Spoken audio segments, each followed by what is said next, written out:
വൈദ്യുതി വില വർധനവിനെതിരെ രമേശ് ചെന്നിത്തല കെഎസ്ഇബി നടത്തുന്നത് പകൽക്കൊള്ളയാണെന്നും ദീർഘകാല കരാർ റദ്ദാക്കിയത് നിരക്ക് വർധനവിനിടയാക്കിയെന്നും രമേശ് ചെന്നിത്തല തിരൂരിൽ പറഞ്ഞു. ആര്യാടൻ മുഹമ്മദ് കൊണ്ടുവന്ന 2041 വരെ 4 രൂപ 29 പൈസയ്ക്ക് കിട്ടിക്കൊണ്ടിരുന്ന വൈദ്യുതി കരാർ റദ്ദാക്കിയപ്പോൾ അതിന്റെ ഇന്നത്തെ വില 14 രൂപ വരെയാണ് യൂണിറ്റ് ഒന്നിന്.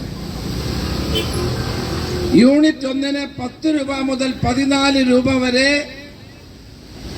വില വർദ്ധിച്ച വിലയ്ക്ക് കേരളം വൈദ്യുതി വാങ്ങുന്നതിന്റെ പിന്നിൽ കൊടിയ അഴിമതിയാണുള്ളത്. ആ ആര്യാടൻ ഒപ്പിട്ട കരാർ പിൻവലിച്ചില്ലായിരുന്നെങ്കിൽ ഇന്ന് ഈ വൈദ്യുതി ചാർജ് വർധനവ് വേണ്ടി വരുമായിരുന്നില്ല. ഒരു യൂണിറ്റ് വൈദ്യുതിക്ക് 4 രൂപ 29 പൈസയ്ക്ക് ലഭിക്കുമായിരുന്ന കരാർ റദ്ദാക്കി അദാനിയെ പോലെ ജിന്തലിനെ പോലെ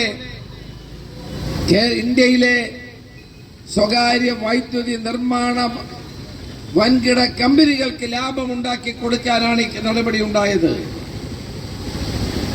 അതിന്റെ ഫലമായി ഇന്ന് വൈദ്യുതി ചാർജ് 16 പൈസ വർദ്ധിപ്പിച്ചു. ജനുവരി 1 മുതൽ വീണ്ടും 12 പൈസ വർദ്ധിക്കുകയാണ്. നിങ്ങൾ ആലോചിക്കണം, ഒരു യൂണിറ്റ് വൈദ്യുതി 1 പൈസ വർദ്ധിപ്പിച്ചാൽ മൊത്തത്തിൽ കേരളത്തിൽ 13,000 കോടി രൂപയുടെ വർധനവാണ് ഉണ്ടാകുന്നത്. സ്വകാര്യ സ്ഥാപനങ്ങൾക്ക് വേണ്ടിയാണ് BOT കരാർ റദ്ദാക്കിയതെന്നും കരാർ നീട്ടി നൽകാനുള്ള നീക്കം തമിഴ്നാട്ടിലെ ഒരു വ്യവസായിയെ സഹായിക്കാനാണെന്നും മണിയാർ പദ്ധതി നീട്ടി നൽകിയാൽ മറ്റു പദ്ധതികൾക്കും കരാർ നൽകേണ്ടി വരുമെന്നും അദ്ദേഹം പറഞ്ഞു. കമ്പനിക്ക് നഷ്ടമുണ്ടായെങ്കിൽ ഇൻഷുറൻസ് കമ്പനിയെയാണ് സമീപിക്കേണ്ടത്. മണിയാർ പദ്ധതി കരാർ നീട്ടാനുള്ള നീക്കത്തിൽ നിന്നും പിന്മാറണമെന്നും അദ്ദേഹം കൂട്ടിച്ചേർത്തു.